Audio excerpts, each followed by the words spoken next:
Yo estoy aquí con una invitada, Oralia Llanes, con un tema muy interesante, la educación sexual.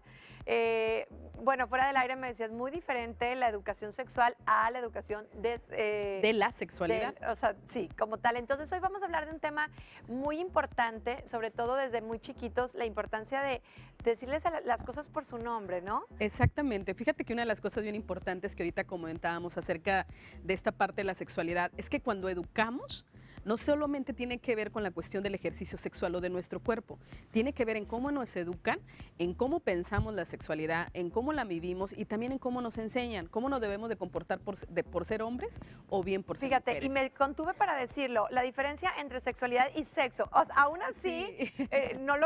me quedé pensando, no lo dije. O sea, es tanto lo que te ponen el hablar de tu sexualidad que no te atreves a decirlo y ni siquiera a cuadro, ¿no? Claro, inclusive es algo bien importante porque de repente las personas creemos que cuando decimos va a haber un taller de sexualidad, creemos que tiene que ver con el ejercicio sexual Y no, y no necesariamente tiene que ver con el ejercicio sexual, tiene que ver con la sexualidad. Todos los seres humanos somos sexuales, vivimos con la sexualidad y nos va a acompañar en el resto de nuestra vida. y como padres tenemos un compromiso bien grande, porque no nos damos cuenta que a través de cosas que nosotros les transmitimos a nuestros niños de grandes, ¿no? Es cuando empiezan con toda esta problemática. ¿Tiene que ver o no la manera en cómo nos educan nuestros padres en cuanto a la sexualidad? Sí, definitivamente, la manera en cómo nos enseñan, cómo nos educan a vivir nuestra sexualidad, de eso depende cómo lo vamos a vivir en nuestra vida. Por eso es muy importante que nuestros hijos y a nuestras hijas eduquemos acerca de la sexualidad, pero yo quiero que recordar que educamos con lo que decimos, pero también con lo que no decimos,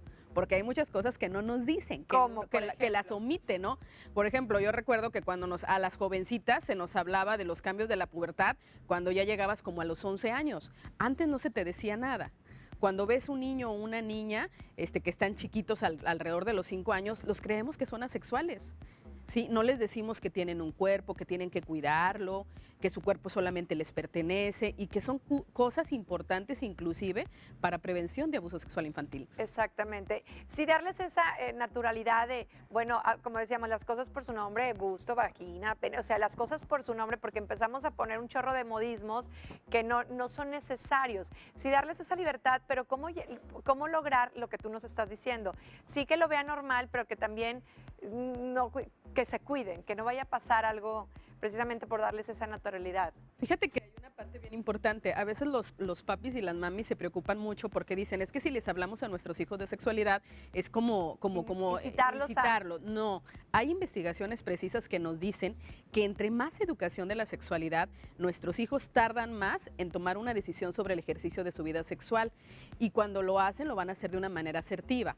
Ahora bien, si yo educo a mi hijo y a mi hija, sobre todo cuando están niños, vamos a educarlos a que aprendan a cuidar, a cuidarse, a cuidar su cuerpo, que aprendan a decir no. Y son cosas muy importantes en prevención de abuso. Como papá, si no sé cómo llegar a mis hijos en este tema, ¿qué puedo hacer? Hay libros, talleres donde yo me pueda asesorar como papá y transmitir ese mensaje correctamente, porque lo vamos a transmitir como nos lo enseñaron a nosotros y como nuestros abuelos se lo enseñaron a nuestros papás, ¿no? Claro que eso ha sido parte de la historia de la sexualidad. Aquí lo que no tenemos que preocuparnos es que no tenemos que dar información como muy científica. A nuestros hijos vamos a ir educándolos de acuerdo a lo que nos vayan preguntando. Lo que nos pregunta un niño de 11 años, no lo pregunta un niño de 5 o un niño de 17. Las necesidades y el crecimiento de cada niño en el transcurso de su vida son muy diferentes. Y en esa razón les vamos a ir dando. Una plática que, por ejemplo, nosotros en Sexualidades AC damos en primarias, no la damos en secundarias, mucho menos en prepa. El contenido es diferente. De acuerdo a las edades. Y hoy en día cuentan con muchos canales para investigar los papis, ¿no? Yo lo que estoy contentísima es de que Oralia ya esté con nosotros como equipo de gente regia y que como papás, como mujeres, como hombres, nos vas a traer temas bien interesantes que estoy segura que nos van a ayudar porque sin duda no podemos negar que la sexualidad es una parte muy importante en la vida del ser humano y qué mejor que estar asesorados con expertos.